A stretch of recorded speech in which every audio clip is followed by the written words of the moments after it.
Hi friend, Radhe Radhe. कैसे हो आप लोग? उम्मीद करती हूँ अच्छे होंगे। मैं भी बहुत अच्छी हूँ। मैं आपके लिए लेकर आई हूँ एक और अच्छी सी कहानी जो है समुद्र मंथन की।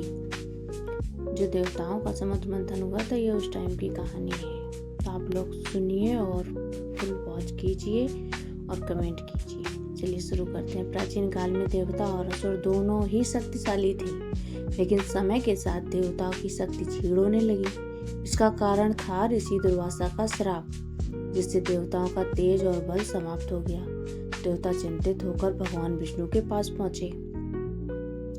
भगवान विष्णु ने समाधान बताया।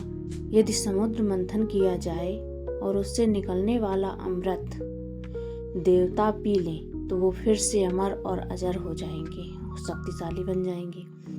लेकिन समुद्र मंथन इतना विशाल कार्य था कि देवता अकेले नहीं कर सकते थे। इसलिए भगवान विष्णु ने देवताओं को असुरों के साथ मिलकर मंथन करने की सलाह दी। देवता और असुर दोनों के बीच समझौता हुआ कि मंथन में जो भी निकलेगा उसे आपस में बांट लिया जाएगा। मंथन की तैयारी होने लगी। मंथन के लिए मंदरांचल पर्वत को मंथानी बनाया गया और नागराज वसु को रस्सी। देवता वसु की पूंछ वाले सिरे पर खड़े हुए और असुर मुख वाले सिरों पर। लेकिन जैसे ही मंथन शुरू हुआ, पर्वत समुद्र डूबने लगा। तब भगवान विष्णु ने कच्छप अवतार लेकर अपनी पीठ पर मंदराचल पर्वत को संभाल लिया। फिर से मंथन शुरू हो गया। मंथन होने लगा। सबसे पहले मंथन से निकला हलाहल विष। वह इतना भयानक था कि पूरी सृष्टि नष्ट हो सकती थी। देवता और असुर भयभीत हो गए। तब सभी ने भगवान शिव की शरण ली। भगवान शिव ने करुणावश विष पी लिया, लेकिन उसे अपने कंठ में ही रोक लिया।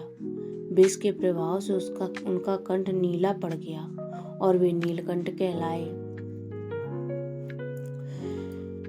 कहा जाता है मंथन के समय बहुत सारी चीजें निकली थी। विष भी निकला था और भी बहुत सारी चीजें निकली थी। उनमें से जैसे हैं कि एक कामधेनु गाय है। कामधेनु गाय वो भी निकली थी मंथन के ही समय। और ऐरावत हाथी मंथन से ही निकला था। उच्चश्वा घोड़ा वो भी निकला था मंथन से। और कल्प वृक्ष मंथन से ही निकला था। और चंद्रमा और देवी लक्ष्मी, सबसे अनमोल चीज देवी लक्ष्मी, जिन्होंने भगवान विष्णु को अपने पति के रूप में चुना। असुर इन रत्नों को देखकर और भी अधिक लालची हो गए।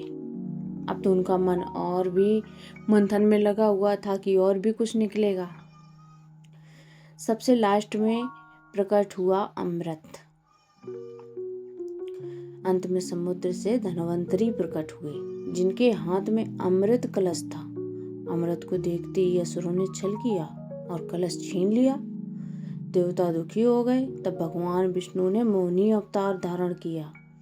एक अत्यंत सुंदर स्त्री का रूप मोहिनी ने अपने मधुर वाणी से असुरों को मोहित कर लिया और कहा वह अमृत को न्यायपूर्वक बांट देंगी। मोहिनी ने चालाकी से अमृत केवल देवताओं को पिला दिया। जैसे ही असुरों को समझ आया, तब तक बहुत देर हो चुकी थी। अमृत बढ़ चुका था। देवताओं ने अमृत पीकर फिर से अपनी शक्ति प्राप्त कर ली और असुरों पर विजय पाई।